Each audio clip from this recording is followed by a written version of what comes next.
Makanya Ramadan bulan Quran, kata Quran dalam disebutkan dalam ayat syahr Ramadan alladzi unzila fil Quran. Dan juga ada isyarat dari hadis Nabi. Nabi bersabda tentang Quran dan puasa digandeng jadi satu dalam hadis. Kata Nabi, Al-Qur'anu was-siyam, Quran dan puasa itu yashfa'ani lil 'abdi yaumil qiyamah, dia akan memberi syafaat kepada hamba di hari kiamat.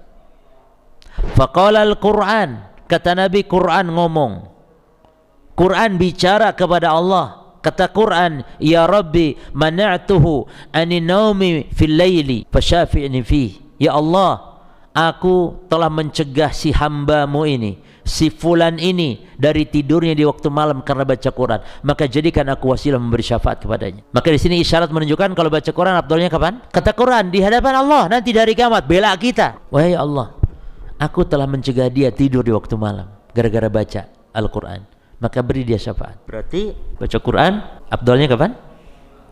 Malam. Jadi jenengan kalau sudah tarawih baca Quran.